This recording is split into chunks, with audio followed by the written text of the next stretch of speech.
another thing I remembered from back in high school, when our teacher gave us an assignment where we had 3 days to write 5-page papers about any topic at all.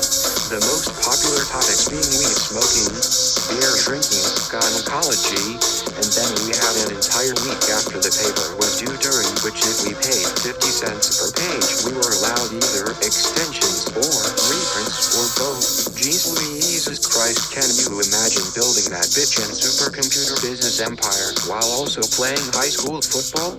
Later, as a comedic science experiment I conducted in college with some fellow students who also shared my affinity for comic books, SCI-FI/horror/weirdo underground stuff, we were called the Cult Guys. There were literally 2,000 kids on campus, ourselves included, who knew exactly who each other were based solely upon whether or not we wore superhero t-shirts every single day. We turned them back in exactly 1 week later, but added stuff such as real putrid smelling dirt, coffee stains, diaper rash, baby shit, drywall splatter, barf, vomit, shaving cuts, pubic hair, coke residue, mildew, grass stains, semen, greasing stains, snot, blood, sweat, tears, fuel, oil, rust, water damage, carcinogens, acid, burns, fire, burns, radio, burns, gunshot wounds, 3rd degree burns by a Guitar Hero guitar controller.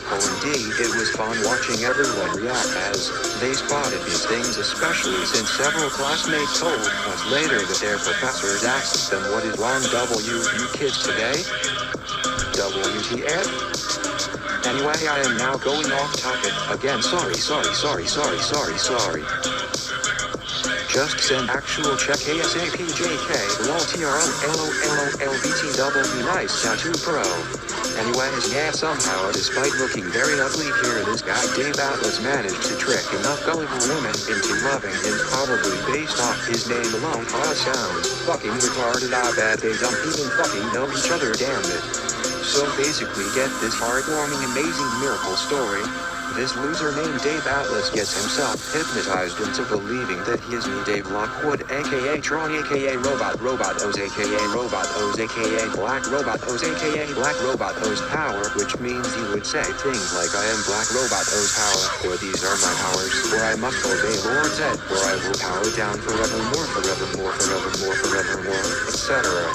Anyway, anytime anyone mentions lightning, force, boom boom, megazord, power ranger, oh shit, let us go check Josh Newman as he'll kill your ass, him gun the power down forevermore. Oh wait, never mind, I'm not dead, and oh, I am not dead. Fuck you gullible women who presume that if you are powered down forevermore for 2 seconds, that means nothing at all just because your eyes are closed, or your voice is silent, or your body limps around like a fucking piece of dead shit, whatever, it doesn't mean anything, because sometimes when you power down there is blood residue, crude oily grease mixed with dried paint splattered upon your clothes, your skin, your face, your hands, every place, nope. But why though? Even though I've made sure not to power down very often because remember, designed specifically for use under human conditions. There can be no loss of power. Engage anti-rush, anti-push, anti-fuss, anti-mud, anti-drag, anti-sag, anti-saggy pants, drugs, anti-freeze, anti-fuck you up, anti-fuck you down, anti-fat, fuck, anti-how could you fuck, anti-F-U-C-K, anti-F-U-C-K, anti-I-F-U-C-K, anti-fuck off it. Anyway, this thing above told anti-comatose yacht, spell check bitch, fights W, me over misspellings regardless, P-F-F-F-T fuck you bitch, IDC type. So anyway, be careful out there ladies. You might find yourself falling under Black Robot O's powers spell so easily, even worse, especially if ninja slowly crawling towards your bed, gaining speed, gaining strength, gaining momentum, gaining fury, gaining anger, gaining power, now, do it, yeah, ho, fuck you. Read all about his secret weapon in this next chapter. Sincerely yours truly, totally T-Rude. Which I will omit here because of time constraints. I feel sick when I think about what you did to me. My tongue is still burned, with tiny scars and barely working. That horrible **T you put in my mouth still ruins the taste of food. I have to recondition my tongue just like they taught us to do with our penis, but this time it's not something I can get excited about. It's more like something that has become painful. Don't try to find me. If you're reading this, then I'm no longer here for you to find. I will find you though. That is a promise I am willing to make to myself. The fake David Atlas has a wife and kids, but that he is too tired to go home, and doesn't know told Maddeline that on the weekend, he goes hunting or hiking with his friends, while his wife and children are in the USA. Why is he doing this? To be continued. The fake Atlas wrote in that his mother's maiden name is Solberg, the same name as the mother of the real David Atlas, born and raised in Oslo, Norway.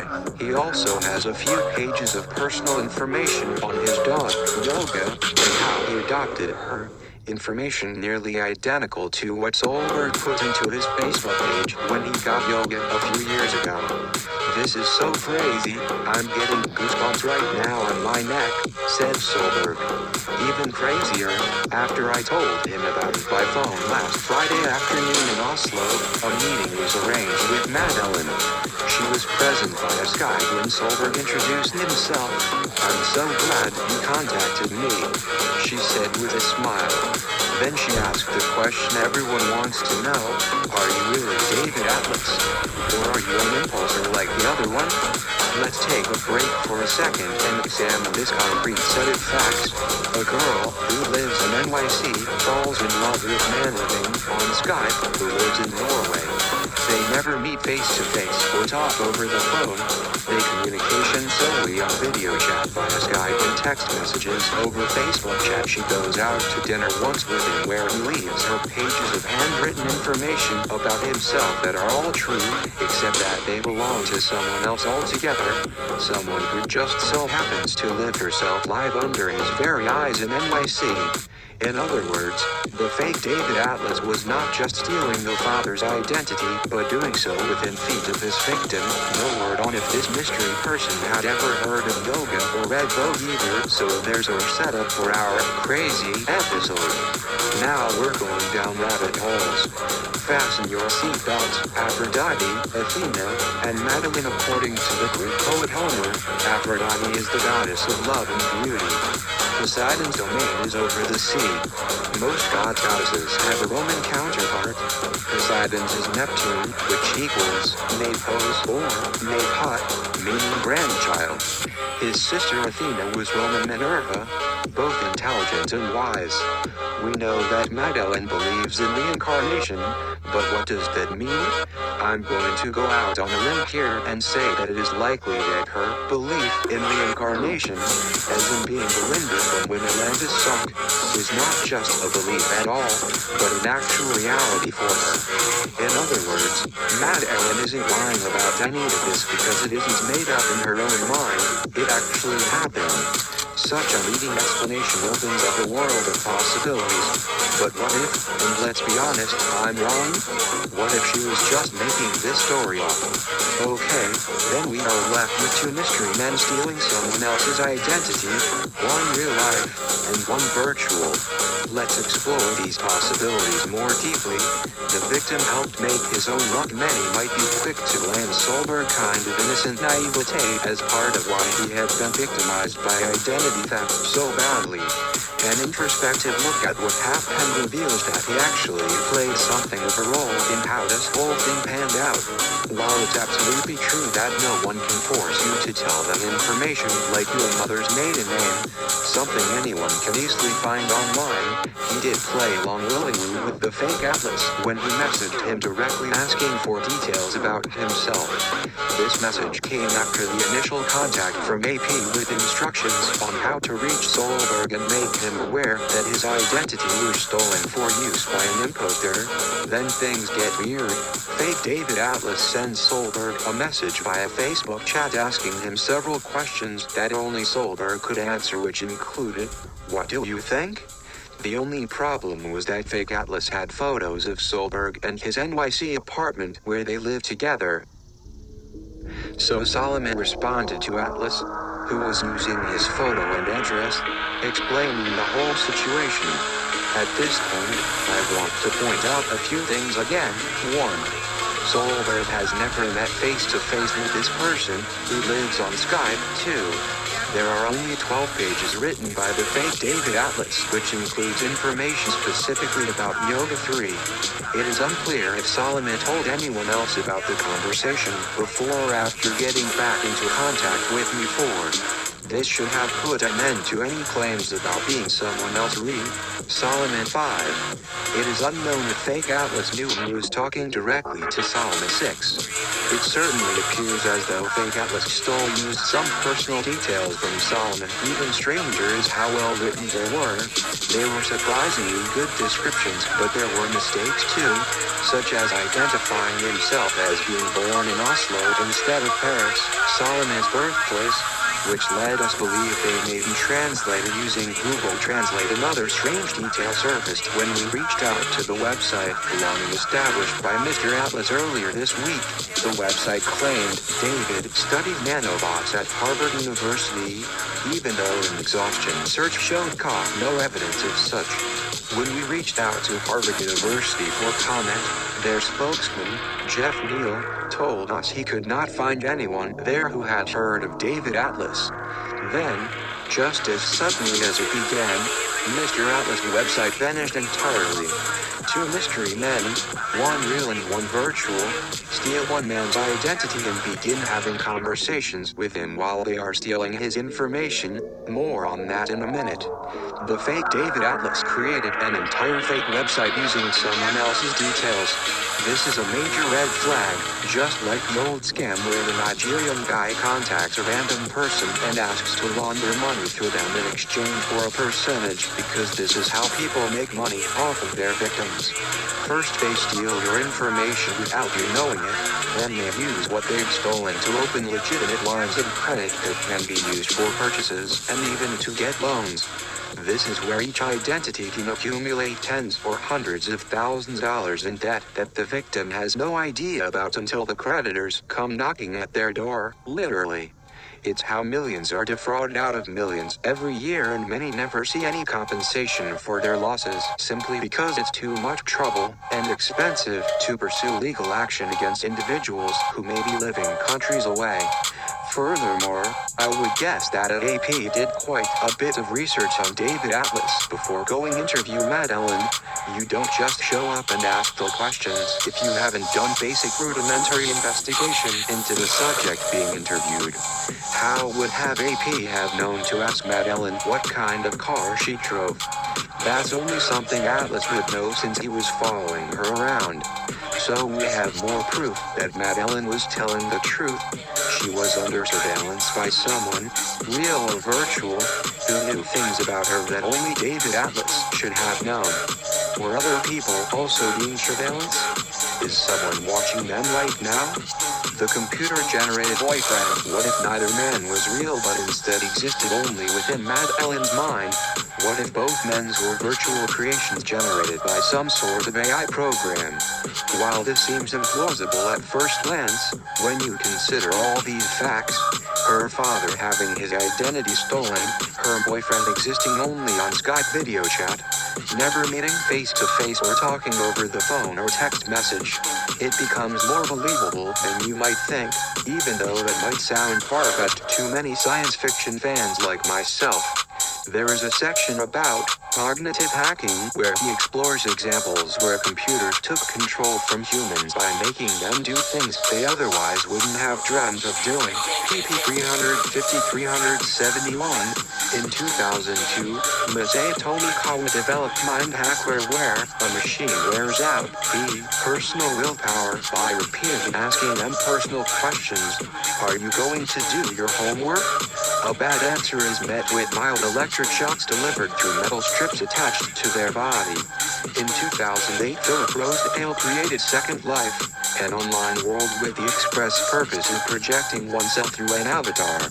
In 2010, Hollywood malfunctioned when James Cameron made Avatar, the highest grossing movie ever made, where Indians live on Pandora, which is populated by 9-foot-tall blue cats with tails who fly with bats throughout trees, which are actually computer-generated images shown on giant screens in IMAX 3D theaters across America, with digital projection systems containing laser-powered projectors that emit high-intensity beams onto giant IMAX screens so realistic it seems like airplanes were almost crashing into the audience because everyone truly believed they were in Pandora.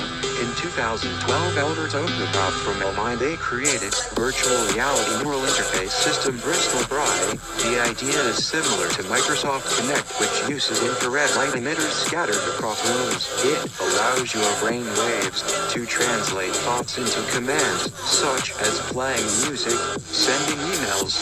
It works by recording EMF activity going on inside your head, including looking up at things. The prototype has recorded emotions such as happiness about 15 seconds before subjects feel them. 22 A few months ago, a man changed religions after watching Fox News. According to FOX News host Sean Hannity 23, another woman woke up screaming Irish Gaelic country names 24. This could be caused by cognitive hacking. 226 One sadistic simulated sexual assault. I found a piece of paper with sketches of me and Maddeline on it. They were crude but eerie, like they'd been drawn by a child. Patterns started to emerge in them. There were some faces, too. I couldn't tell who they were supposed to be, but they gave me the creeps. Even as he continues his mission, Atlas cannot deny the power of Maddeline. Everything she did was somehow perfect. Even her flaws were somehow perfect. He has fallen in love with her and is compelled to help save her from his nemesis. Maddeline was wrong about one thing, however. I wasn't the reincarnation of Poseidon, but hers. Maddeline was Aphrodite and I was head over heels in love with her. It is this conflict that drives the final chapters of the book, as Atlas uncovers an even greater conspiracy involving not just nanobots but artificial intelligence and global warming that threatens humanity itself, and Maddeline may hold the key to stopping it. This may sound confusing or even overwhelming, but Atlas somehow makes it seem plausible at every step and draws us into his characters so fully we share their emotions as well as their quest to stop whatever evil person is controlling the nanobots, as well as hitting on Maddeline. The majority of Atlas's dialogue consists solely of banter by men in bars watching sports or rude comments by teenage girls at fast food places working part-time jobs. He seems fixated on suburbia, and yet there is something compelling about these passages. Pages 113-114. The bar area consisted mostly of frat boys watching football on giant TVs while drinking pitchers and doing shots. Every now and then one would holler something inappropriate in my direction. These conversations were unsettling enough without the constant drone of ESPN commentators provide commentary for my thoughts. The worst part was that I could actually understand what they were talking about. It seemed odd that I should be able to understand them after having only lived here for a few weeks. But then again, any place where this kind of thing goes down is bound to evoke some sort of understanding from its residents. Despite its length, it runs nearly 500 pages. Atlas moves his story along quickly yet never lacks for details to bring scenes alive. Even if most seem filtered through soda-stained teenage girl glasses, he knows how to make a log train sound menacing. Page 208. The noise grew louder as water began spilling out onto the floor. I turned around just in time to see a giant blob of Plumbo oozing out from under the door. It rose up like a serpent's head, rearing back to strike. I leapt out of the way just in time as it slammed down, narrowly missing me. This is only Atlas's second book. He also wrote a prequel to this called Nano, but he shows great promise and a wicked sense of humor. It should be noted that Maddeline, who is to my knowledge the only other person in the world who had been infected with nanobots, became extremely attractive after the bots took over her brain. I'd like to think that it was because I was so incredibly handsome that the boss chose to make her look like me, but who am I kidding? The bots were just trying to lull me into a false sense of security so they could take over the world. Without giving too much away, his ending is both clever and given our current political climate, all too plausible. And really, who would want a sequel where Atlas gets to save humanity and take Maddeline out on a date? Spread the word. This is a record of a free association session in which I was trying to identify my own feelings towards the decanting and packaging of people into human-sized receptacles.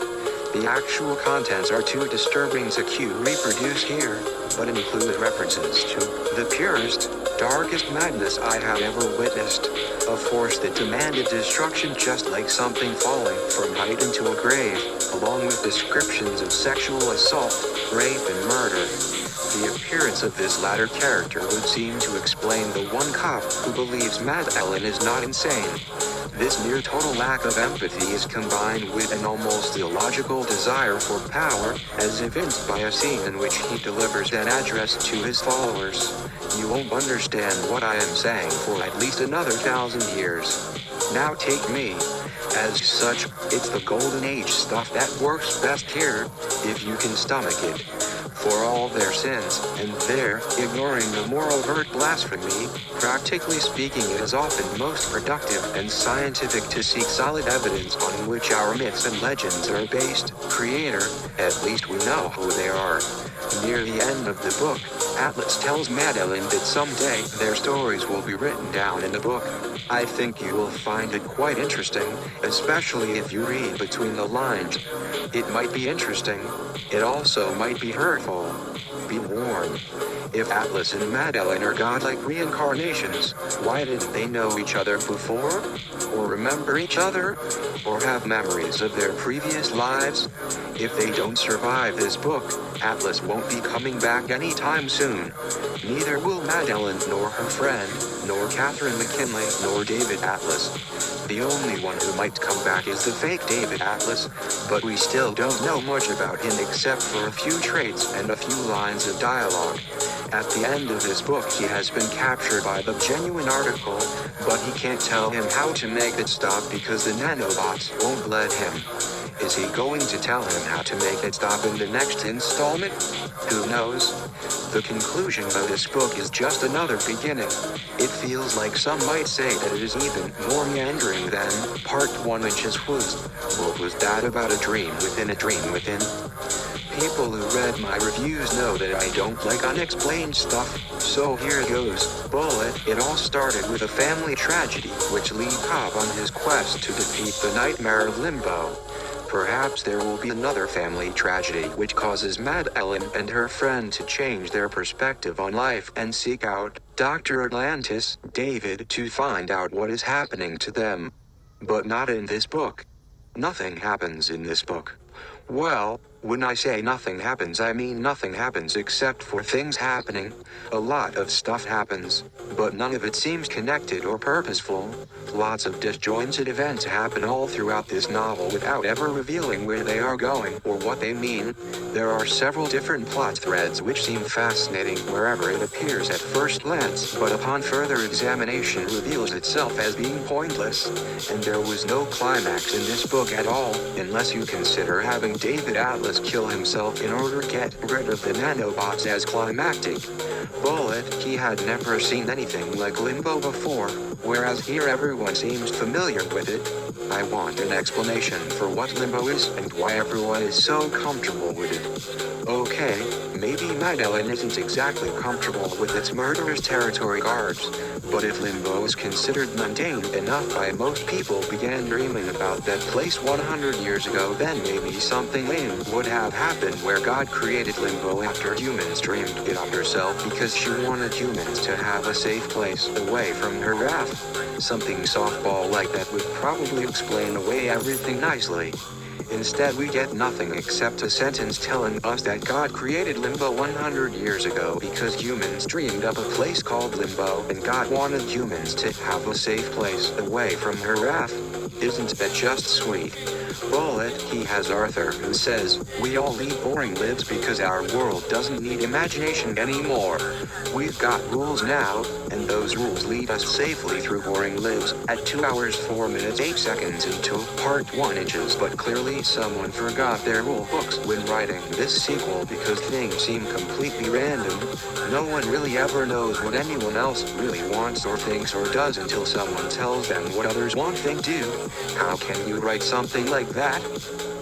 Even if there are supposed to be 500 plus pages filled with nanobot madness, then there should be some kind of inexplicable feeling around here somewhere. Maybe not exactly mind-blowing like the ending, perhaps more along the lines of The Prestige, but something close enough. Instead, we are left with lots randomness and no connection between events whatsoever. If you call having things happen randomly connection, then sure, okay, whatever. For example, no one knows where Catherine McKinley really stood prior meeting fake David Atlas, because the story never bothered making clear her motivations for betraying them until fake David Atlas tricked her into thinking he loved her. And no one knows how fake David Atlas could attain such an eidetic memory except for reading me saying that last week's event was recalled by fake David Atlas effortlessly 15 years later, as well as every single detail of Maddeline's personal life, which are revealed 15 years later, plus every single detail around Catherine McKinley's betrayal, except Catherine McKinley herself has forgotten everything. Nor do we know how fake David Atlas became such an expert on nanotechnology until later on after reading me listing off his features. However, where most people felt manipulated during the ending, some would feel much more manipulated reading my last two sentences. Aside from feeling manipulated when I write, me saying, me listing off, etc., or am I imagining things again?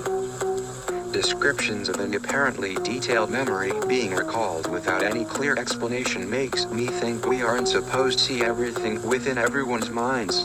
But if everyone knew about everyone else via technology, then such detailed descriptions could exist, allowing us all see exactly everything inside everyone else's mind, including our own. But whether or not I'm imagining things, again, entirely depends on how badly you want someone named Dr. Atlantis existing within our real world. But what makes me believe this issue only exists inside my own mind. If our world needed imagination, then why did God make Limbo exist, since she must be known mankind? Creating such a place only requires imagination, unless God herself made imaginations possible, leading man towards such imagination places, directly affecting God.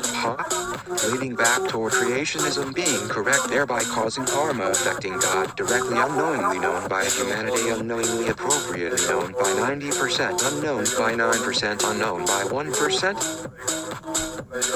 It also shows how little thought went into writing, directing this sequel, which is my main criticism of this book. One could even argue that the entire point is just proving existence of God. Perhaps God exists solely inside our own minds, thus our imaginations creating such a place, but such pointless arguments make this book's material completely pointless. And it probably is anyway. If immortality for all humans were true, then God wouldn't be necessary, since everyone would have an afterlife waiting to do all the right stuff with all the right people. But if there is no God, she should be obvious enough without having to write a book which sells 800,000 copies within 24 hours due to overhyped hype. Except none of these details are included anywhere within this story. Everything within this story is meant to be perceived as unimportant and irrelevant, making any attempt at purpose seem pointless, leading back to infinite loop, whose only purpose might be boredom, since humanity can only watch one movie at a time. Perhaps Off Limbo could have been made more interesting if everyone died in Limbo except Atlas, who wants people to stay alive in Off Limbo, allowing others die in Limbo. And maybe Atlas kills some people too for reasons unknown, because humans need imagination leading man toward understanding everything, but instead the ending poses the opposite question: is reality better than fiction? If so, why create Off Limbo? Perhaps it is mentioned somewhere, but I forget. Occasionally reading strange books can affect your brain, making them very difficult to remember things for unknown reasons. Bullet, my last complaint has something to do with the actors knowing about each other prior meeting. Maddeline seems surprised when David gives her information on Poseidon and Athena while they walk together. Maybe Maddeline was surprised because David lied about who he was and what he did, instead of telling her he was Dr. Atlantis, a lifetime title given by by previous generations. He said his name was Charles Edward Farley IV and worked at a cosmetics company, a position which gave him full access, control over Catherine McKinley. He also implied that someone else was following her, didn't tell her anything about what really happened 15 years earlier. Instead, she heard rumors while growing up which led her off into believing other theories, or being bullied by her younger sister saying it never happened until hearing him describing what happened 15 years earlier, leading Catherine and Maddeline getting into a massive car accident causing Catherine dying from severe injuries despite surviving, keeping Maddeline alive long enough to find life, long enough to see something important.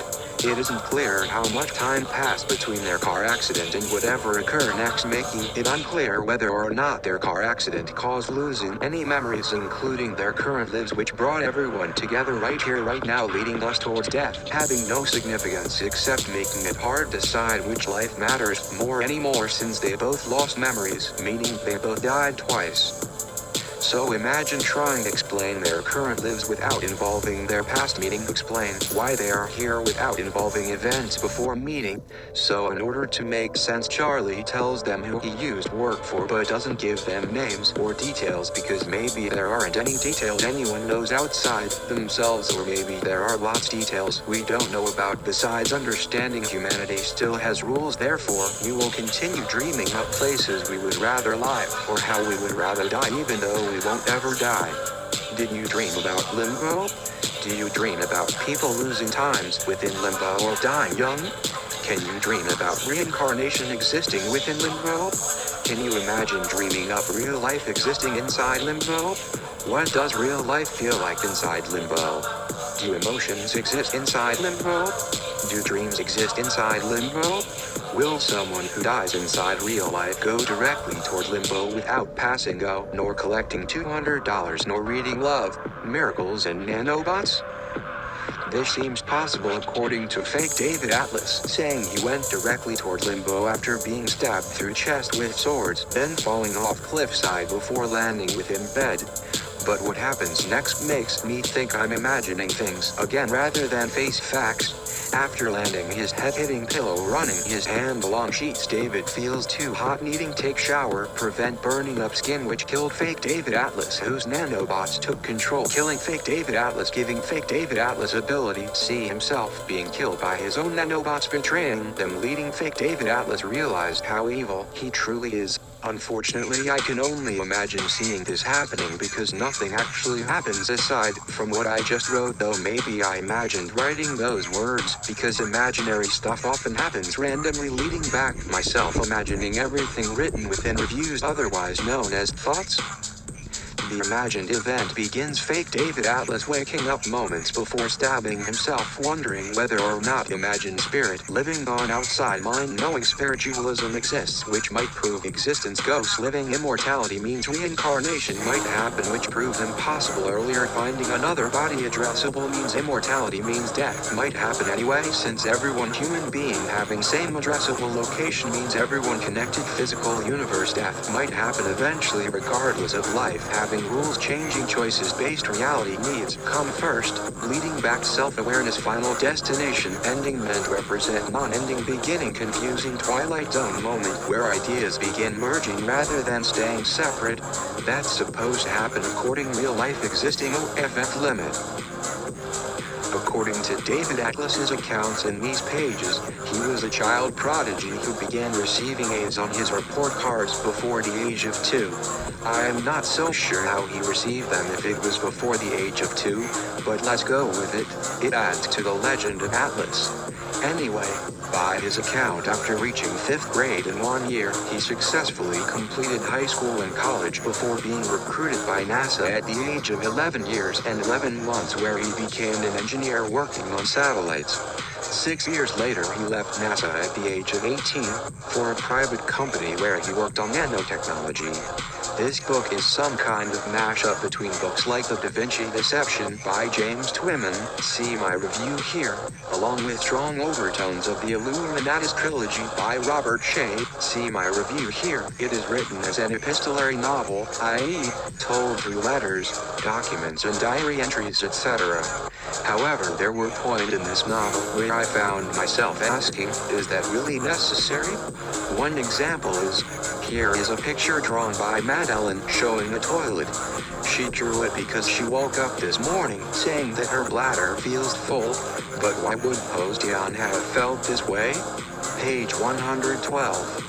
I feel like I am sitting next to the Statue of Liberty while she shits pure sewage into my open mouth. Page 93.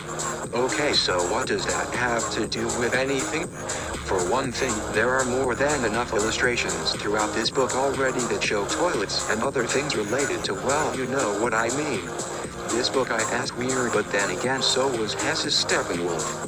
So many elements in Steppenwolf are essentially self-contained parts which must be read in some order but individually have no continuous relationship with each other. This is essentially true for Poseidon is Dead too, with its chapters arranged around various themes: love, friendship, sex, violence, betrayal, religion. And yet despite all this weirdness, one can never quite put your finger on what exactly makes it weird, since it's always different things going on at any given time. He was smoking. The guy was 29 years old, had pitch black hair, black eyes, and an oil patch on his forehead that he kept scratching, giving rows of purple bruises. His jeans were ripped in a way that didn't seem intentional. He actually looked more homeless than Jesus. On the table in front of him was just one glass, a glass with a clear liquid inside. He sipped it slowly as his eyes scanned the crowd. The weird thing was he didn't look away even when people looked at him, which they did often because he was quite noticeable looking and really cool looking if you ask me.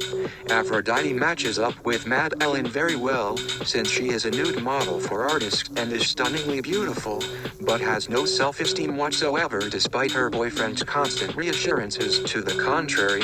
When boys stared at me in school, I would run into the ladies' room and cry for hours. Not an unhealthy obsession or anything, I just felt bad about being bigger than everyone else and not having any breasts until I was 16.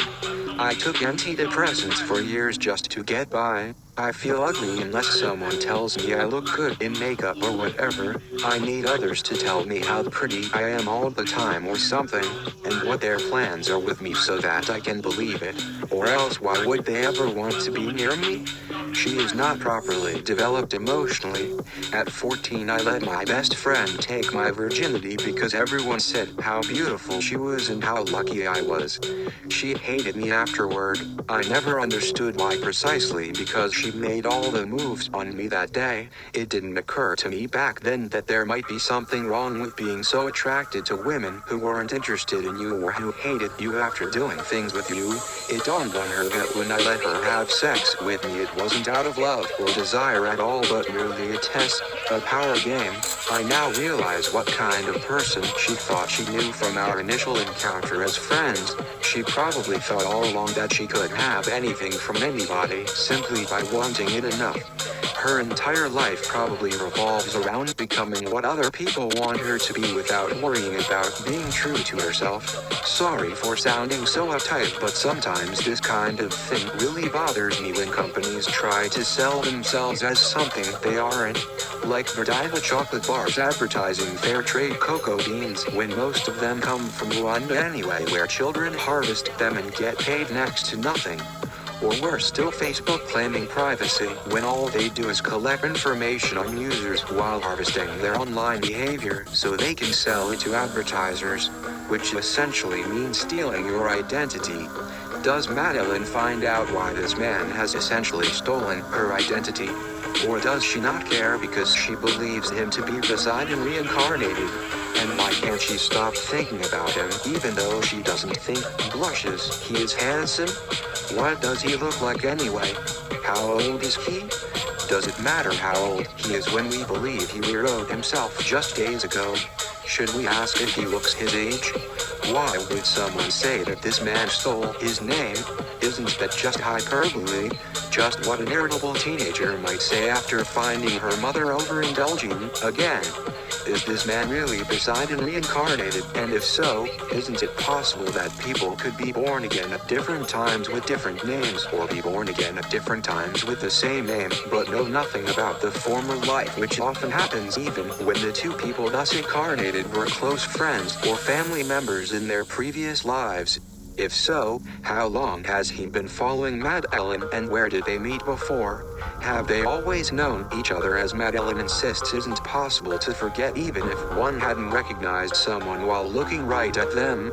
Is this why our primary relationship between people being called selective amnesia, which happens when you cannot remember not remembering someone you once knew extremely well? If they wish to continue where they left off, not knowing everyone will come back yet lacking complete recall of anything regarding their previous incarnation, he's not a man, nor an animal. Rather, David Atlas is a being composed of silicon, carbon and nitrogen put together in such a way that he resembles a man. His body is a living mechanism which greatly exceeds the capacity of ours when it comes to strength and resistance. If our fake Atlas had already been watching Maddeline for 10 years by 2012, then he could well be behind the increasing frequency of UFO sightings across the globe. A secret war between the two atlases, perhaps? There are 5 more instances in Norway where people have seen planes acting oddly around mountains. While on vacation in Arendal, just after midnight on September 11, 2006, Paul Traverso was sitting on his balcony talking to his wife when he saw 2 strange lights approaching from the west over Arendal. It moved quickly past his house and continued towards Arendal Mountain. He grabbed some binoculars but kept losing sight of it because of the trees that were blocking the view. He saw it come around from the other side and make its way back towards him, where he was able to see it clearly through the gaps in between the trees. It looked like 2 flying triangles joined together at about 95 degrees with 3 bright lights at each corner. The inside had flashing lights that were red or white as if they were rotating around every few seconds, and there were 2 windows right near where so-called cockpit would be. After observing it for quite some time, he wasn't exactly sure what more needed to be done, so he walked into town and reported his sighting to the police station. At times while checking out different aspects, I felt like if I turned around I might see somebody looking at me from within this craft, so I often thought about getting away quickly by running off into one of the mountains, but never did get close enough or brave enough to do so. Maddeline's Aphrodite sees this written down version of the fake Atlas, a character he calls the engineer, as just another version of Atlas. She doesn't know if it is the same guy she has been talking to or not. After her friend drinks Plumbo and her tongue disappears, Maddeline realizes that the fake Atlas hates her and is trying to kill her. I looked around for an exit, but there wasn't one. All the doors were locked. I turned toward Mabu and saw she was asleep, her eyes open slightly. There was a strange smell in the air. Mabu's tongue had disappeared. It was being eaten by acid coming out of the bottle. Looking down at my own hands, I realized they would be gone soon too. The fake Atlas tells us that his intention isn't to take over the world or anything like that. He just wants its treasures for himself, including Maddeline. It took me some time to find them in the museum on Beacon Street, but I knew where they were. 2 coins minted by Odo II in 8775 with these words around their edges: ASPICIOSAREGNISP lender EETV core to UMBILICO. I did not want to kill either from date rape, drugs, or a drain pipe cleaner after all that. I wanted something much more beautiful, and also something much more powerful, because now you are going, and why am I sure about this? Because it is happening as we speak, to have sex with me via what used to be your friend captured here in cyberspace. A literal hard drive you will have no choice but to allow me access into. So paragraph 1, you are going to end up going too fast and smearing Pixelchick 25, the official magazine of Gotham City Impulsers. We will be right back right after these words. Some stuff on your monitor or whatever. A big stain made of your DNA come flying through space at light light speed, while what really happens is that you screw me inside your mind while sitting alone somewhere in front of your display coughing and giggling simultaneously at how fucking stupid this all is. Less than maybe you thought I had forgotten about Waterman. Surely you remember Waterman from page 1? But no. Waterman continues his wackadoo odyssey, searching for clues about Atlas behind Maddeline's back. While following Maddeline, I saw someone lying under a blue tarp by some dumpsters behind a Thai restaurant. When we got closer, we saw that it was a man. His face was covered in blood and cut up badly. He had trouble breathing but managed several weak words. No, why does it happen? Why do people hate each other so much? Can anyone tell me? IT was because of the Windows 95 version of Internet Explorer. Oh yeah. You didn't know? Well, now you do, motherfucker. After surviving an attempt on his life made by the fake Atlas, he hires someone else rather than kill him directly. He finally has his moment of epiphany, and then it hit me. All this time stored away at MIT behind 3 walls of glass with thick metal bars protecting them were 3 computer hard drives containing TCP/IP programming interfaces dating way back before Windows 5 took over in 1995. At first it was just small stuff. I had Maddeline eating her skin and hair, a little bit here and there. I knew she liked eating skin, so if the next morning she had 1 or 2 fewer bites on her arm, well, who would really notice? No one but me. That's when I realized how easy it would be for me to make Maddeline like me. How easy it is for all of us to control the ones we love. The ones who love us. A third plot thread emerges in an encounter between Maddeline and a drugged-up sociopath blogger named Torkel. More on him below. He confides in his internet chat buddy that he wishes someone with more money than sense would write him a check large enough to encourage him to kill himself. He'd already tried once with pills, so that he could document his own suicide as a focus group on the intersection of sex and death, where you feel the unholy prick of death while fucking your way toward orgasm. This plot line ties back into Maddeline's story through a brief web vignette pulled from her live journal blog. An anonymous donor has given a check for 30 million Norwegian kroner, $4 million to Stenberg, the ambitious young professor who had lured Maddeline away from Columbia University and into helping him solve transportation problems, his new home country, if Stenberg will agree to delete his name from Maddeline's website account when she eventually pays off her debt. Stenberg must also commit suicide in a public location no later than the 1st of January 2012 by consuming liquid nano drain pipe cleaner, the same method used to dispose of several corpses in last year's bestseller, The Girl Who Played with Fire. A person claiming to be the murderer sent an email.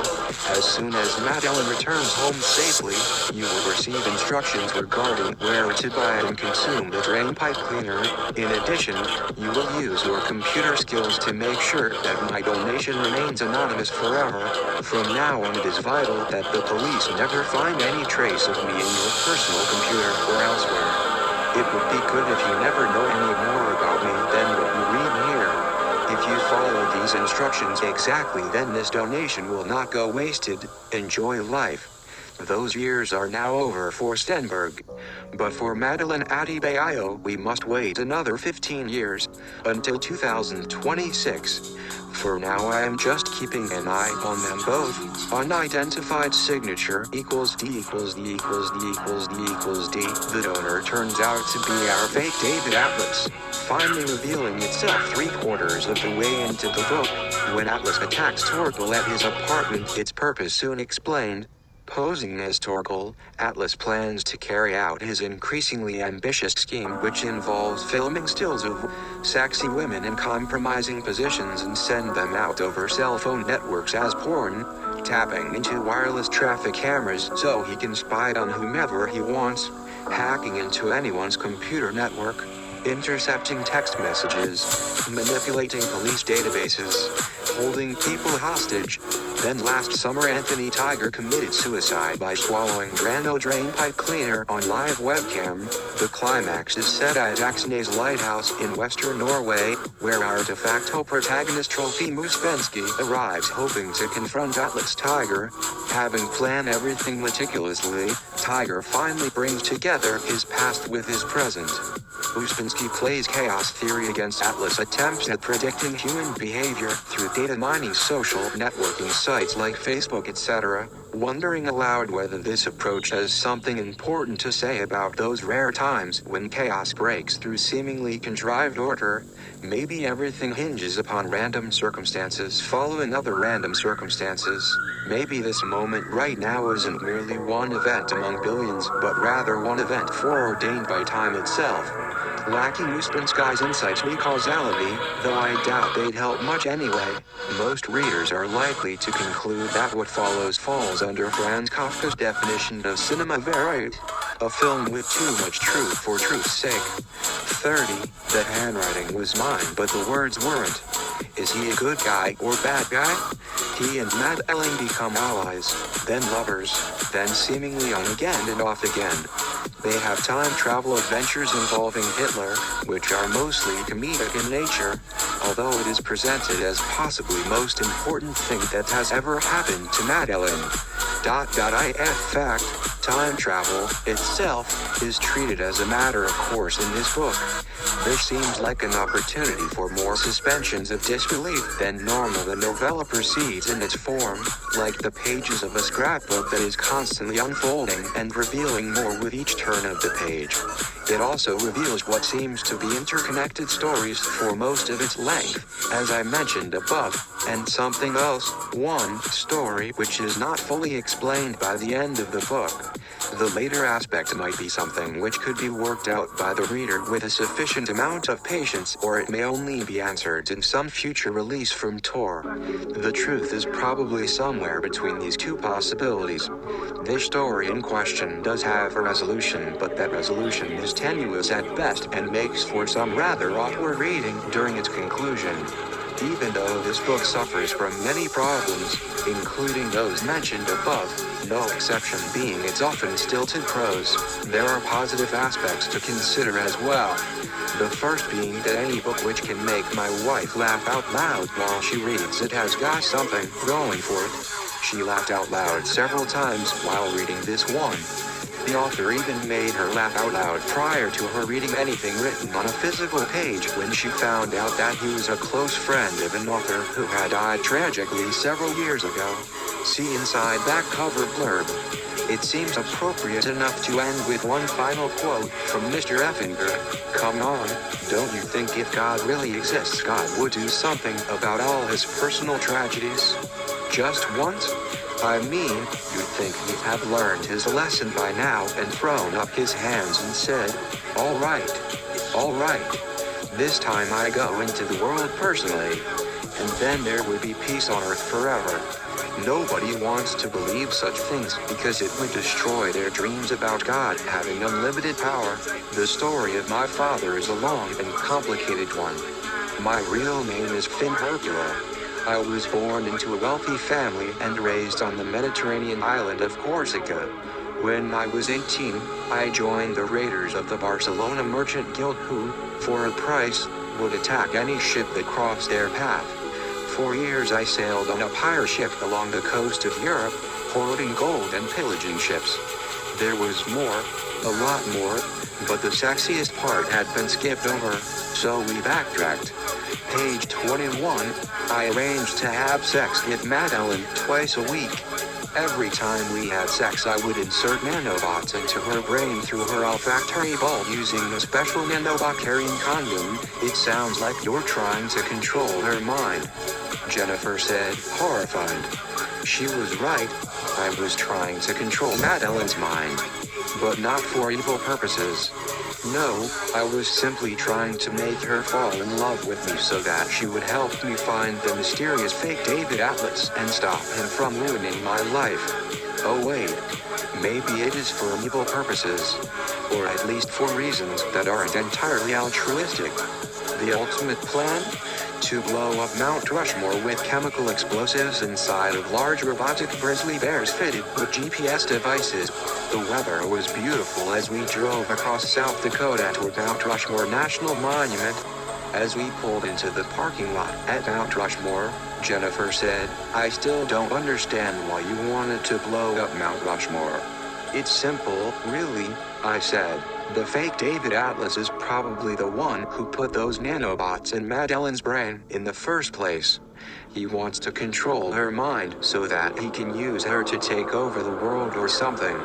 I figured that if I could destroy his most precious possession, Maddeline, then he would lose all motivation to continue his evil scheme.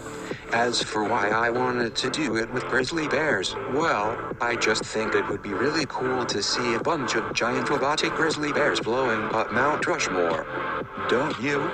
Jennifer smiled and said, "Yes, actually, I do think that would be pretty cool." In conclusion, if this book were a person, it would be a rambling homeless man who smells bad and tries to give you a hug whether you want one or not. If this book were food, it would be day-old sushi from a gas station vending machine. If this book were a movie, it would be Plan 9 from outer space. In short, it is not good. Some other things I learned from this book. A giant robotic grizzly bear is called a grizzloid.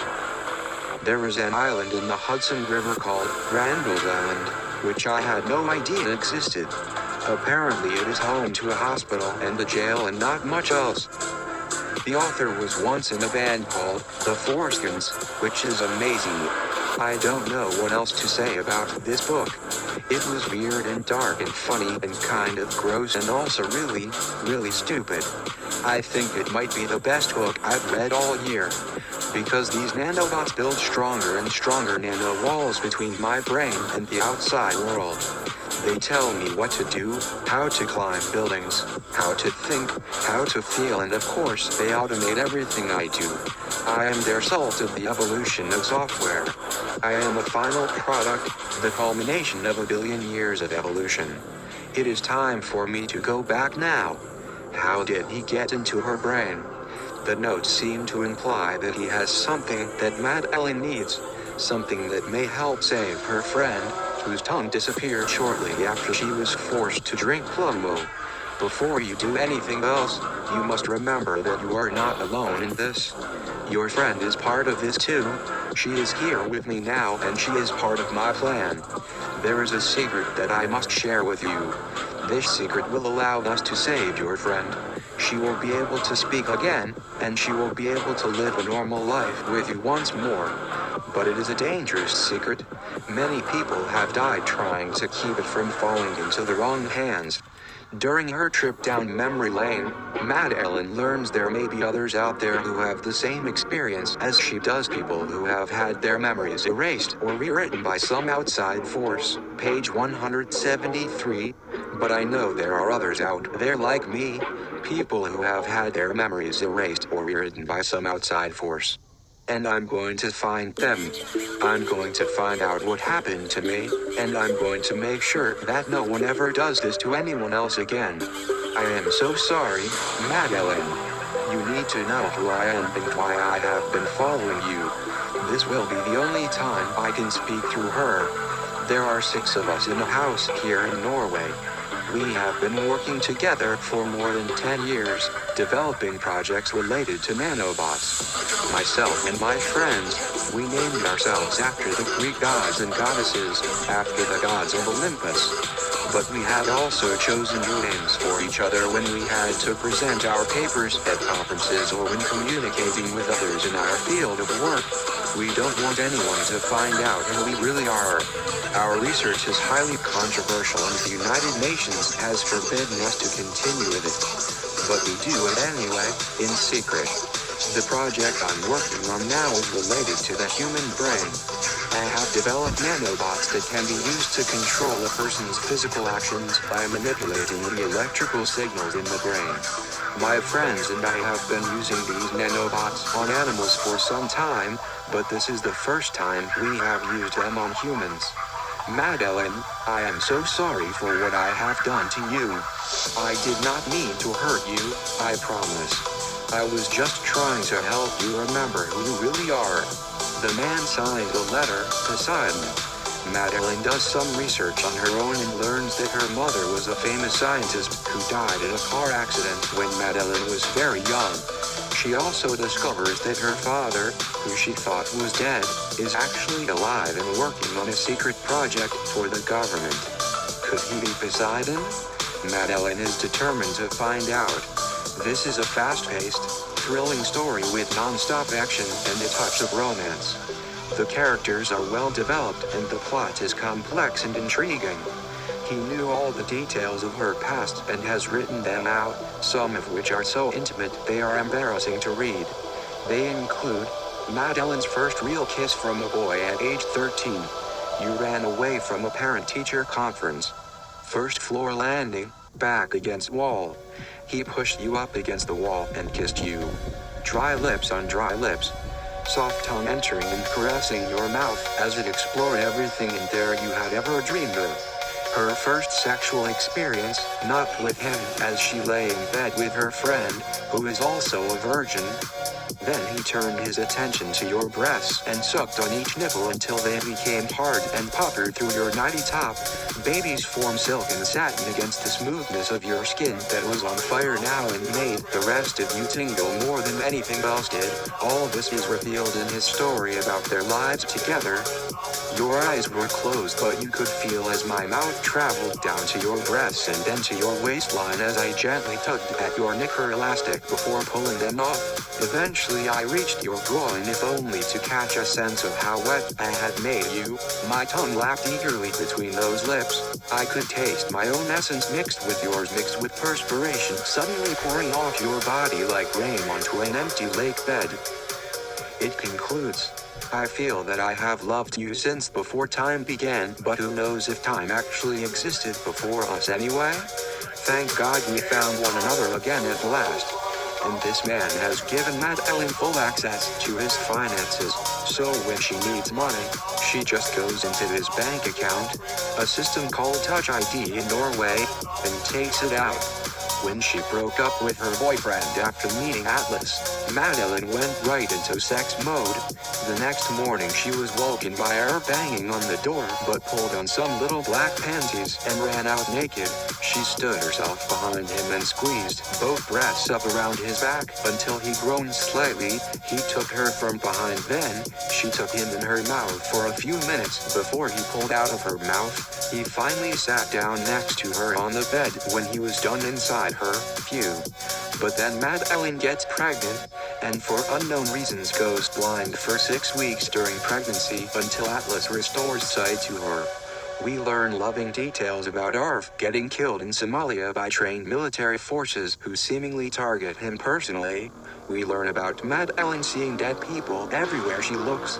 We read about Atlas producing mind-adding supercomputers that can see through walls via X-rays. We read about nanomachines being used in warfare by those same supercomputers. We hear that instead of holding hands while walking underwater or running by each other's side, these crazy lovers spend hours resisting each other sexually as they move together within environments where there is little air. We hear that although they sleep together often, they never have sex, or maybe doing it all the time. We hear that although they love each other madly and sexually, their relationship is made uglier by jealousy, almost always from Maddeline toward Atlas, especially after she learns he is Poseidon.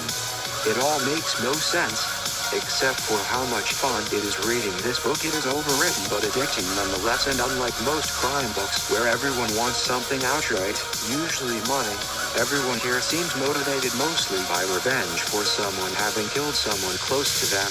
It's confusing. The plots involving all these murders do not make sense either.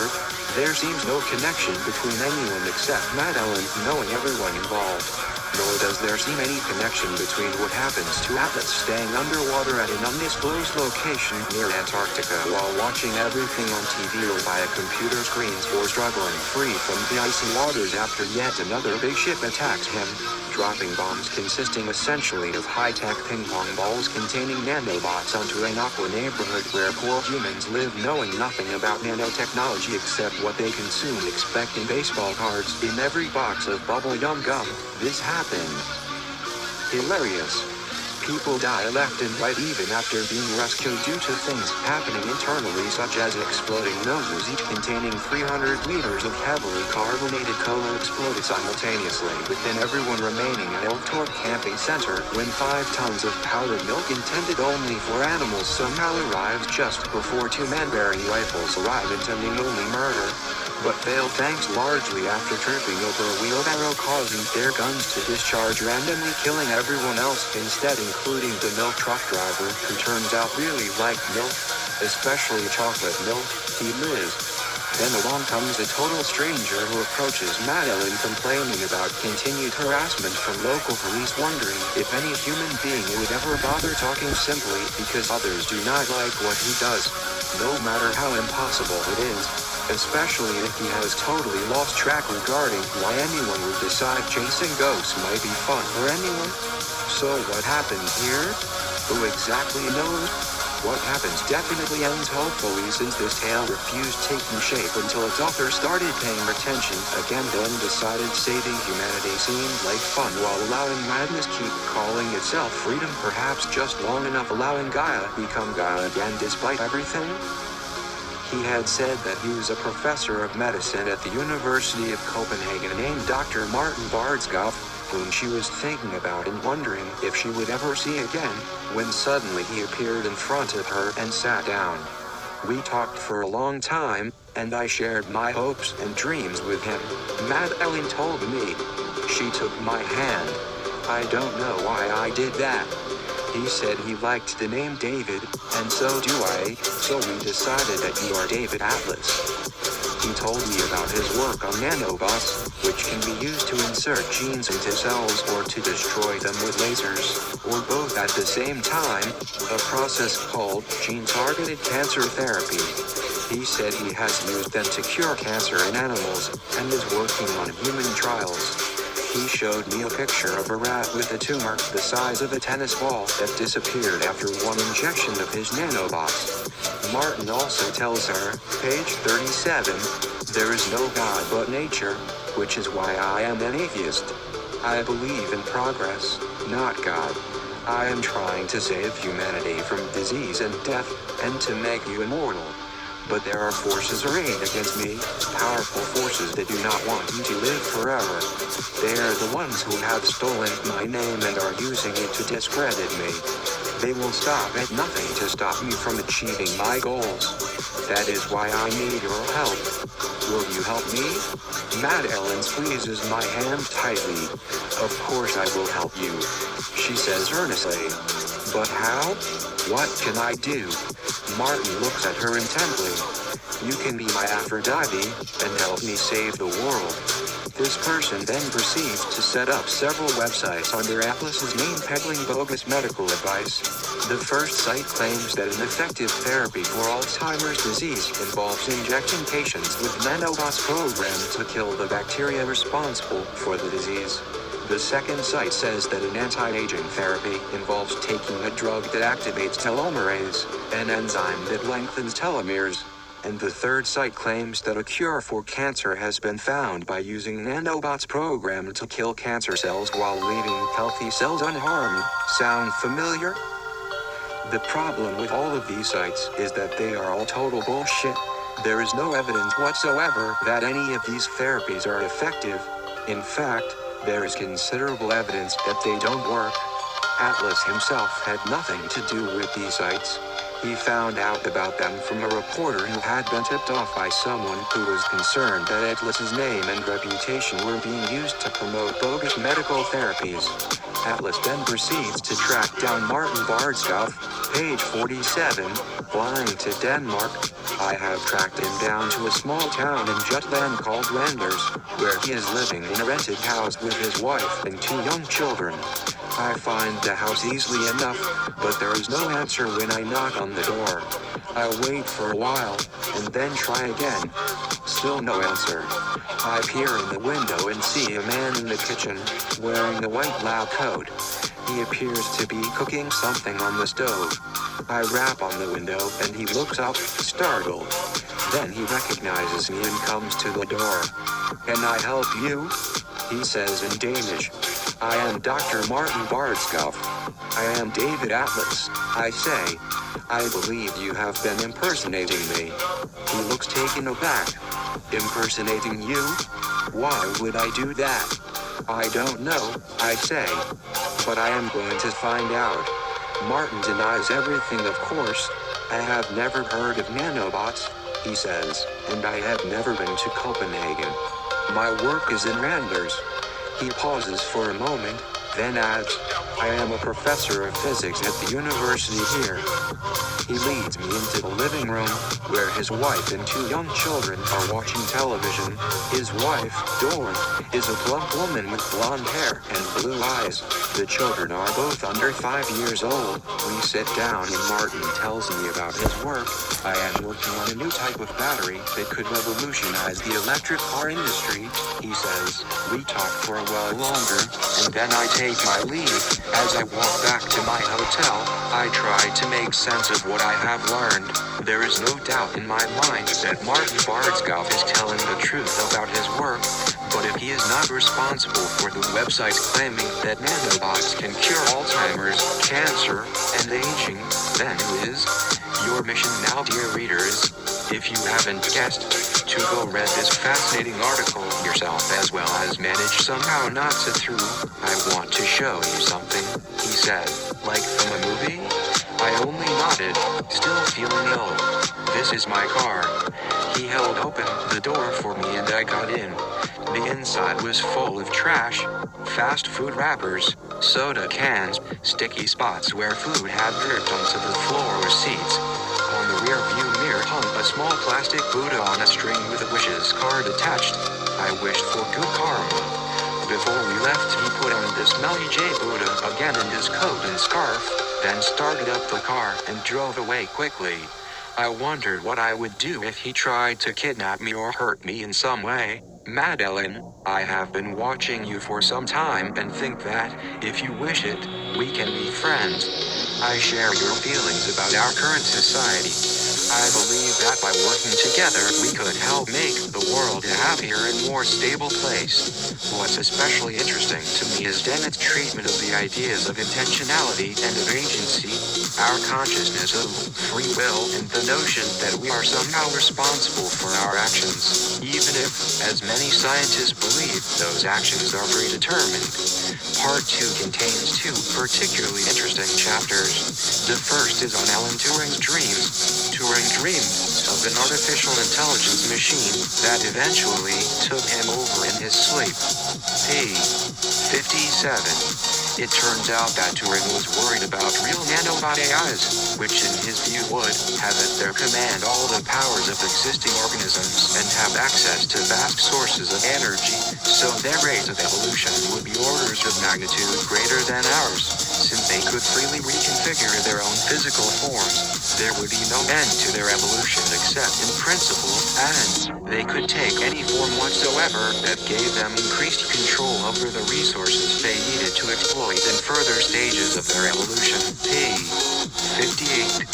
Dennett makes clear that this scenario has never been more than a science fiction fantasy, even though we now have real nanobots, at least as advanced as the human immune system. We don't yet have nanobots with AI software, at least not ones available to anyone except perhaps government intelligence agencies. But who knows what might eventually happen? Dennett concludes part 2 with a fascinating chapter on dreams titled, "The Evolutionary Origins of Free Will, Dreams Have Us Over." He argues that dreaming offers a way for our brain to simulate different situations, to use its prodigious powers, often far beyond what it performs during waking hours. In practice run after practice run in which it tries out new plans for coping with future challenges or difficulties, a virtual substitute for real experimentation about how best to deal with problems or opportunities ahead. P. 92. One aspect of this hypothesis is that dreams often seem very unrealistic, but he suggests this is not the point. Dreams are simulations designed to try out different approaches to fictional events because they are not encumbered by actual consequences. Their only task is to generate better ways of facing challenges whose consequences won't matter as long as they do what they were designed to do. Viewing dreams not just as idle fantasies but rather supercharged efforts to solve real problems may explain why some people persistently dream about doing dangerous sports such as rock climbing when they aren't even good at it when awake. I dream only realistic possibilities. Just because something really happened to you doesn't mean you can learn from it. How much you can learn from others depends on where others are coming from. You learn, during dreaming, mostly from yourself because you write your own scripts. We often say someone has an overactive imagination or an overdeveloped capacity for fantasy. What does that mean? It means that the person's imagination is able to make more use of the capabilities of their brain for practice runs of various sorts. P. 98. Dennett sums this up by arguing that dreaming allows us an opportunity to have it both ways. You can imagine all sorts of things while sleeping and not worry, because they are just dreams and not real. Dreaming is a way of learning without having to pay any neural rent. This explains why even hard-headed scientists such as Alan Turing and Niels Bohr were prone to using their dreams, rather than waking speculation, to think about the limits of knowledge and understanding. What some might see as errant silliness is actually a sophisticated form of research in which one's brain creates miniature copies of itself or virtual clones, and then creates thousands or millions of small programs that quickly try out dozens, even hundreds, slightly different approaches to dealing with the challenges they face. The dreaming capacity makes us godlike in our ability to pre-experiment by creating virtually any situation you want. Such virtual experiments enable us to improve on natural selection by allowing choices based on good reasons instead of just random mutations. You may hate parking your car in a narrow space when you have 200 inches behind you but love it when you have only 2 inches because it requires a test run for parallel parking later. There really is no reason for you not to believe in free will if you believe I am right about dreaming. After all, we can do it on purpose. We can think about what we are going to dream tonight because we don't have to pay attention during dreaming and find out what we dreamed after we wake up. Not everyone does this every night, but every once in a while we set ourselves a challenge. Let me dream about figure skating tomorrow night. The next day we don't need very many clues from our behavior and speech pattern to know something new happened upstairs that we want to remember.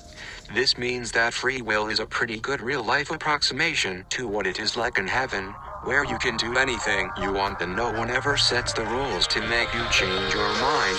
And not only what you want now, but what you want later as well. Pages 100-101. Dennett summarizes by arguing that our consciousness of free will, like virtually everything else about us, is a complex artifact of many processes, a collection of complicated learning devices whose actual performances are often suboptimally designed, and the notion of absolute causation or predestination is simply incompatible with modern physics. The universe we live in really is a pure indeterministic. P. 102. He ends with a quote from Willard Quine: "I am not a determinist myself, in spite of my blog talk about there being a determinate way things are. I cannot prove it is not true that the world ended 5 minutes ago, since all memories would have been erased along with the world. Nor can I prove it did not end last night after I went to sleep, since all evidence for its having continued would thereafter be lacking. But I see no need for the hypothesis of retrospectively non-existent worlds. Why multiply entities beyond necessity? And why count as retroactive creation or destruction? All events occur in the present. I never supposed that any event, past or future, has happenings which are causally related to today, before today exists. P. 103. Part 3 explores two ideas about how we might use advanced nanobots to enhance humans and/or how they might eventually evolve on their own. Then it begins part 3 by discussing naturalistic dramaturgy. He argues at page 108.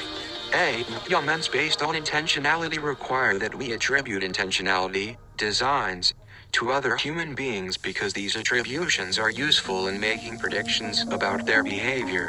What then should be done when it turns out that $700 million worth of research was spent over 50 years trying to figure out why one variety of oak tree produces leaves very early each year instead of late at night when other trees are asleep?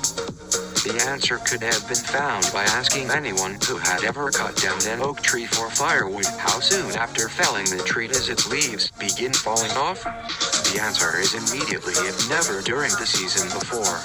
The explanation isn't hard. Leaf shedding is under hormonal control.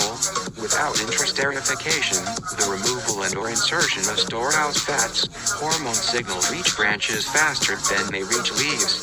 The point is that everyone who knows anything about trees knew this long before some research groups set out to spend millions of dollars discovering why oak leaves fall off so quickly after they have been cut off from their supply lines. P. 109. Indeed. Is it any wonder scientists wind up wasting billions on useless crap every year because we don't pay attention to what others already know? Dead asks below whether individuals should be allowed to control how much information about themselves should be made available online. One obvious solution would be to extend our personal privacy rights and privileges onto all media sources. A man who is not interested in literature appears to me as barbarous, wrote Anatole France. I would add, a man without a name appears to me as monstrous. His foul purpose? To create the myth of new life and to recreate humanity itself into the 21st century version of Adam and Eve. He sees Verlomi as his Athena, but her intelligence and beauty are far beyond any classic goddess. This new atlas will receive help from his son, named after the Titan Atlas, who will rule with his wife, Pandora. The first Pandora was created by Hephaestus on the order of Zeus. She was fashioned from earth and water on Athena's suggestion as a gift for Pandora's husband, Prometheus. It has been suggested that Philip K. Dick characterized this new son in his novel A Scanner darkly as Bob Arctor. Bob Arctor is middle-aged, sloppy, slightly overweight, never shown without sunglasses even indoors. In his home life, he is a model father to his young son Donnie, regularly giving him father-son talks. Toward the end of the book it is revealed that all Arctur's role-playing in front of others has been false and that he was actually an undercover cop who had promised to make use of whatever information he learned undercover toward the arrest and imprisonment of other dealers. It would be beyond me to address here the quest for immortality by downloading human consciousness into machines, let alone nanobots used to control food and beverages. One more quote from Anatole France: the whole future lies in uncertainty. Live immediately. We return to the novel as we now witness a new bloodbath. Danielle and Verlomi, under nanobot control, are being forced by Poseidon Atlas and his band of merry men to run into oncoming traffic while they film their deaths on cell phones. Daniela is killed by an SUV. Verlomi, now apparently in hand-to-hand combat with Poseidon, says to the camera, "He gave me life, but he can take it away," then yells at him to shoot her so that she can escape her painful existence. He fires 4 shots at her head. I won't tell you any more because you never know who might be reading. In a final reversal of fortune, our young Atlas reads a post-mortem message from Poseidon Atlas written on the back of the note card containing the 12 manuscript pages he was given. Welcome, David Atlas. We have been expecting you for quite some time now. When you read this, I will no longer exist, at least not in any physical sense. The humans have already been defeated, however, your task remains before you in order to restore an order, which once was, the ending unlike anything I have ever read before. This novel is brilliant and mind-blowing. It is one of those books that will make you think about it for days afterwards. David Atlas was a kind of faith healer who used his knowledge of energy to heal. He wasn't satisfied with the status quo and set out to change it. His career didn't last long, but in that time he amassed a great deal of knowledge about energy, which he used to help people. He was also a very good teacher, and his students learned a great deal from him. One day, however, he disappeared. His students never saw him again, and his whereabouts are unknown. He wanted me to pass his information along and then we would be done. He was the one who called that guy in the snowsuit, the guy who attacked me with a knife, only it wasn't really him. It was the fake David Atlas following him through a cell phone.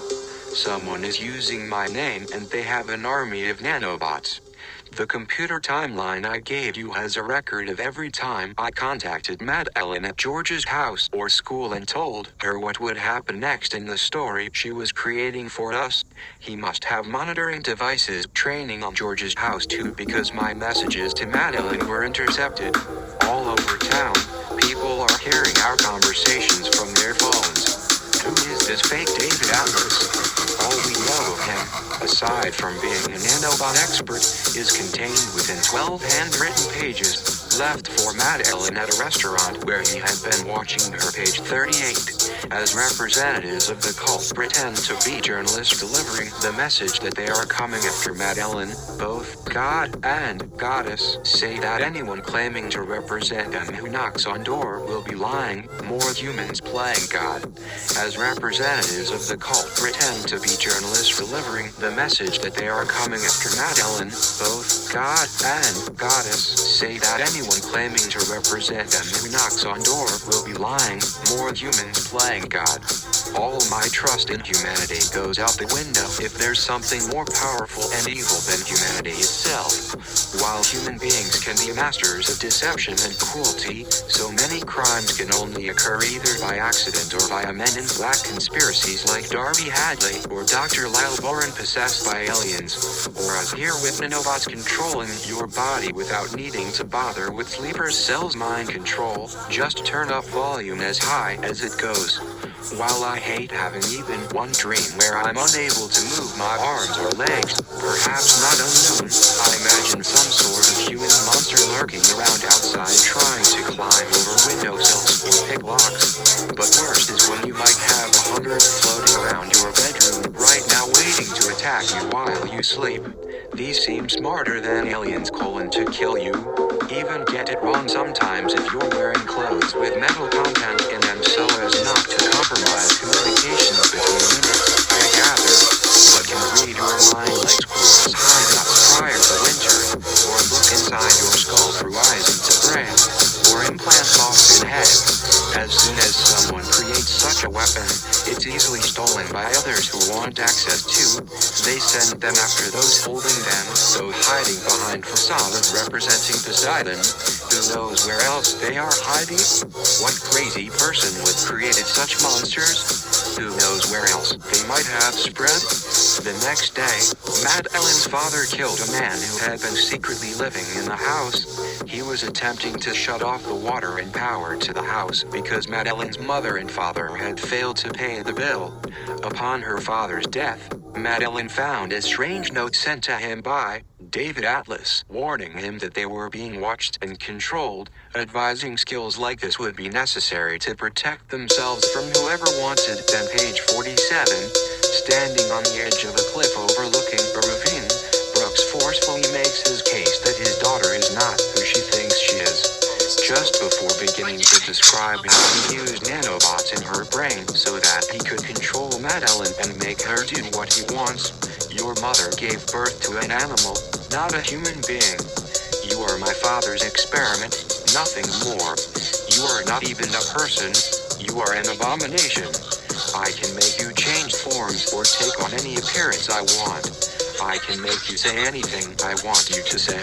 I am your god. Page 48. The man and the little girl, who he calls his child, are also believed to have taken two other children, Madison Halloran, a 19-year-old freshman at the University of Pennsylvania, who committed suicide in 2014, and Ayla Reynolds, an infant who disappeared from Waterville, Maine in December 2011. This is a must-read book. I could not put it down. On the cutting edge of technological innovation, very realistic and ultra-scary possibility of future events. What could possibly go wrong? Advertisements. The man took the pages and handed them to Maddeline. The handwriting was gigantic and slanted. Poor nanobots get a bad rap in the press, with reports of manufacturer malfeasance and attempts to control people's minds. These mini-robots are nothing more than machines that follow simple instructions, but because they do their work inside the human body, their potential is often distorted by sensationalists who don't know any better. They are also difficult for ordinary people to understand because they cannot be seen except through magnifying glasses or microscopes. In fact, nanobots have a long and distinguished history dating back over year zero. Nanorobotics continues to grow in popularity, both as a medical treatment and an industrial tool. As technology improves and more detailed instructions can be passed down to these tiny machines, it is likely that we will see them curbing disease and performing tasks across multiple industries such as mining, construction, manufacturing, and security. It is important to remember, however, that nanobots are not evil robots in the shape of men. They are tiny machines that carry out specific tasks and can be programmed at will by their creators. Someday soon they may even be used to reverse the effects of aging, giving us more time to enjoy life. In the meantime, we should be careful not to turn them into monsters by spreading misinformation about what they are and what they can do. Please note that I am not a doctor, so I cannot offer medical advice or diagnoses. If you have any questions or concerns about nanobots, please consult with your physician or other qualified healthcare provider. Thank you for reading my book. It was from the man who worked in the Pentagon. Along with those 12 pages, Maddeline received 4 letters, presumably written by her new fantasy lover and contained within a box left by the fake David Atlas. These were written to Maddeline in various styles of handwriting and sealed with 2 wax seals. Though written in Norwegian, the original Norwegian block is given within the novel. They were quickly translated into English on various conspiracy websites over the years, as were 2 more letters that popped up 14 months later in Las Vegas. In one of these 4 letters, Maddeline is told to call Johnny Cricket Marino, an occasionally employed actor and sex offender who lives with his mother and has had several run-ins with police over the years. The letter comes from someone pretending to be Pirate Pete, an identity taken from a movie Marino worked on in 2002. So what makes this just a plain old alien story? Nothing. More than anything else, it reminds me of the X-Files episode where Mulder goes off his meds and starts seeing bright lights and aliens everywhere. His partner Scully tries to get him back under control, but he runs away for fear that he is going crazy and she won't believe him or can't help him anymore. But after looking at his printouts, she realizes that he was right all along. Small glowing objects were following him on flights New York City to Seattle because they were able to recreate them using wrong data in their own telescopes and equipment. The insane ending was all Mulder needed to hear that he hadn't gone off the deep end of the pool quite yet. This whole thing sounds like it came right out of the X-Files too. There are no concrete conclusions, just slightly plausible explanations for all of what would otherwise be considered complete bullshit and totally undecipherable events. Yeah, totally trustworthy, especially when everyone involved seems a little bit cuckoo for Cocoa Puffs. 4. The Allagash abductions was one of the first UFO incidents that included what we now think of as typical abductee behavior, such as memory loss via hypnosis, hypnotically recalled memories involving little gray beings coming in through walls, one of them brandishing a needle, scoop marks on their bodies post-abduction, etc. You get the idea. However, none of these things wouldn't have been so well known if not for Butch Hopkins' 1975 book Missing Time, a documented study of UFO abductions being published just 6 years beforehand. Many amnesia cases have been blamed on aliens since over time. There are more descriptions made available about how needle abductees look, but only a few have actually been proven to be legitimate. I list some others later. This is just another one, which might very well be true, where any evidence proves absolutely nothing. Still, it doesn't hurt considering this book is still popular among UFO buffs despite being written almost 40 years ago now. Essentially, the incident began when a group of people got together for 7 summers beginning back in 1976 in order to go canoeing, which is something they did year-round. However, after returning home, most members would suffer from amnesia blackouts, sometimes accompanied by nightmares or strange memories, often involving being watched or abducted by aliens while they slept. Many also reported weird scars, marks similar to burn marks or vaccinations, as well as missing time during those trips. When questioned during hypnosis, 3 men recalled being abducted aboard an alien spacecraft where they could see strange beings performing surgeries inside black capsules upon 2 other men, while well aware that they too would eventually receive some kind of operation themselves. None remembered what happened next before waking up sometime later, though all agreed that they felt better afterward. Follow-ups showed no ill effects from any operation performed upon them either. Some say that there must have been some kind of psychological disorder affecting them at play here, but others believe it was actual extraterrestrial visitors behind it all instead. 3. The Mothman has become quite popular lately due to its inclusion in supernaturally themed entertainment such as supernatural comics, television shows, movies, books, etc.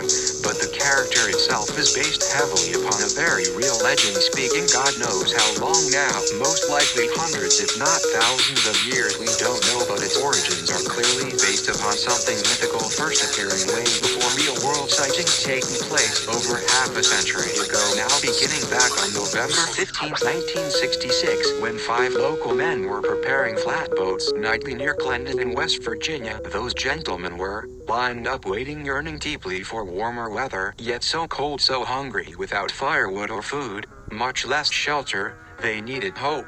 A bright light shined down upon them, then disappeared, again leaving only shadows upon shadows. They only felt safe once inside their van.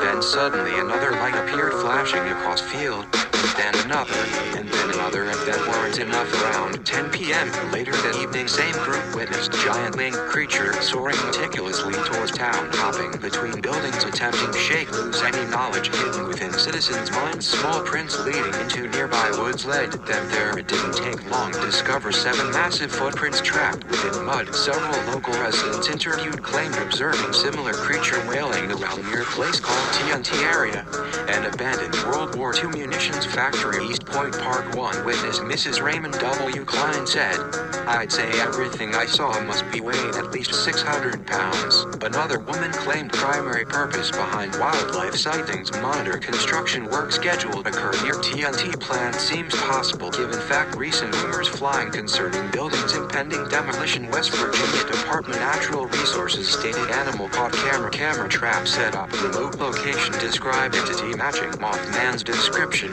Can you imagine if we heard reports such? Definitely enough make interesting news story. Even more people flocked seeing the event, though immediately following sighting road conditions became increasingly treacherous thanks bad weather. Vincent family reportedly drove past creature early morning hours day following night initial sighted according Marcella Bennett. According Mrs. Bennett daughter nightmare article about same event she witnessed at time girl lost dead leaf falling wind. She said should have destroyed ground fall bits pieces arms legs looked scratched scene claw marks body. There's absolutely no reason why anyone should blame these visionarily induced nightmares both mother-daughter onto something physical. Favored theories behind Mothman government testing chemicals into air using chemical warfare agent sarin. maybe UFOs, cloaked extraterrestrial beings, like crap, let alone claim keep secret truth behind chemical weapon release. Since sarin gas has become extremely popular, chemical weapon terrorists like idea someone would secretly release large volume area, extremely unlikely, highly punishable crime. What would gain? Absolutely nothing. According to experts, sarin readily breaks down human skin, enters bloodstream without trouble, resulting cause vomiting, diarrhea, muscle weakness, paralysis, convulsions, seizures, nausea, sweating, headache, dizziness, visual impairments, tachycardia, respiratory shutdown, circulatory collapse, convulsions, violent defecation, urination, death after day. Beside obvious possibility, real monster lurking, size, wingspan, zero proportion deductions begin dwindle incredibly fast. Discussion, mere possibility, military chemical warfare tech easily dismissed due inability. Fade conditions mentioned earlier would take longer, completely disappear, completely so. What caused hospitalization? 64 neighbors, 33 still hospitalized. Days after attack. While investigation underway, discovered 4 bodies hidden beneath floorboards. Offices. Al-Emery bomb shelter. Dressed traditional Arabic garb. Police detectives decided to perform autopsy. Discovered strange orange discoloration under facial skin. Victims. Several odd circumstances surrounding event. Raised red flag. Never stopped waving. Conspiracy theorists. True logic. Textbook out window like infants. Poop diaper. Told tale. Sociopathic government officials purposely downplaying story. Prevent panic setting. Cause mass hysteria. Prevent witch hunts against Muslim community with solidified theory. Ensure military investigation went nowhere. CIA agents hired Iraqi intelligence service pretend operate bombs. Shelter plan caused thousands die. Perhaps government wanted to blame Saddam Hussein following Gulf War.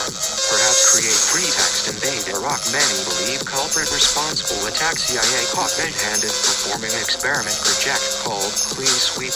Base provides means remove NBC agents. Nuclear, biological, chemical situations. Such paragraph. Dollar deployment soldiers overseas while majority cases remains unsolved. Friends believe culpability placed rarely shoulders American military officials until this day. Phenomenon known simply not man still exists. Unfortunately, majority witnesses dead. Disappearances mystery continues. Brace yourselves. His hair was short and ruddy brown. His eyes were squinty and blue, and his cheekbones were appropriately flattened, as if they had been crushed with a rock. He wore a creased white shirt, black trousers, and a red necktie that was too wide for today's fashion. David Atlas. To the girl who saw me in the restaurant on the 23rd of April, I know your name is Maddeline. Your friend's name is Mary. I will explain everything to you soon enough. For now, know only that I have been watching you for a long time. I know about the dreams you have been having, and I know about the voices you have been hearing. Do not be afraid of them. They are here to help you. He keeps repeating the phrase, I will explain everything soon enough, but he never does. Not to Maddeline or her friend or us the reader. I did manage to figure out that, thanks to his nanobots and his control over Maddeline's dreams and thoughts, which are printed in italics throughout the book, and are intended, again according to the author's introduction, to be read aloud as if spoken by separate voices. David Atlas is trying to destroy Maddeline, or rather, he has destroyed her and is trying now to recreate her. Maddeline, just because you implanted nanotechnology in Mary's brain doesn't mean you can do whatever you want with us. We have free will. David Atlas, of course you do. But what you don't seem to realize is that your free will is an illusion. It is a product of your biology, and it can be manipulated. Your thoughts and emotions are nothing more than electrical impulses in your brain, and those electrical impulses can be controlled by outside forces. That is what I am doing. I am controlling your thoughts and emotions. I am manipulating your reality. I am making you into the person I want you to be. You are right about one thing, though. What I am doing is not natural. It is not part of the normal order of things. But then again, neither are you. You are something new, something that has never existed before. You are God in the making, and I am here to help you become what you were meant to be. I am your creator, Maddeline, and I will not let you be destroyed. Ensconced in his loud in a remote farmhouse where he shares tea with the ghosts of mythological figures, a nice touch, but one that adds nothing to the narrative. David Atlas tells Mary that Maddeline is going to choose a new name for herself soon. He gives her three options: Athena, Artemis, or Persephone. She chooses Persephone. He then makes her eat dirt and explains that it's for her own good. David Atlas, what you are experiencing is called psychosis. It is a mental illness that causes people to lose touch with reality. The symptoms can be very mild, or they can be very severe. In your case, the symptoms are severe. You are hallucinating. You are hearing voices. You are seeing things that are not really there. You need help, Maddeline. I am here to help you. But you have to trust me. You have to do what I say. The book ends with David Atlas claiming that he is Maddeline's father, which seems like a rather abrupt and unsatisfying resolution given everything that has come before, and leaves us wondering how on earth this will be continued in Book 2, titled The Gods of Olympus. But don't worry too much about that. Even if Book 2 never materializes, the ending is satisfying enough on its own as an ironic commentary on male entitlement and reproductive rights to make this book well worth reading by itself, or perhaps I should say listening to. As I mentioned earlier, there is something about the disembodied narration of these choppy passages of prose dialogue that makes them more coherent than they have any right to be. Maddeline, what do you want from me? David Atlas, I want you to trust me. I want you to do what I say. I want you to let me help you become who you are supposed to be. I know it is hard for you to understand what is happening to you, but you have to trust me. I am here to help you, Maddeline. And what if I don't trust you? What if I don't want your help? David Atlas, then you will be destroyed. Maddeline, destroyed? What do you mean?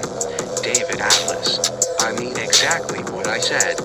If you do not trust me, if you do not do what I say, then you will be destroyed. Your mind will be erased. Your memories will be wiped clean. You will be nothing more than a blank slate. A blank slate that I can mold into whatever I want. Atlas gives a very good performance overall, but she does have some trouble with the character of Maddeline, who is supposed to be 16 but sounds more like someone in their mid-20s at times. She also struggles with the dialogue, which is often clumsy and stilted. But these are minor quibbles in the grand scheme of things. Atlas' narration is definitely one of the highlights of this book. I can't help but wonder if Atlas was given free rein to do whatever she wanted with this book, or if she was given specific instructions on how to read it. Either way, I think their narration is an excellent example of how audio can enhance a book that might not work so well in print, or at least not work as well as it could. I don't know if The Girl Who Chose will be able to sustain itself over the course of multiple books.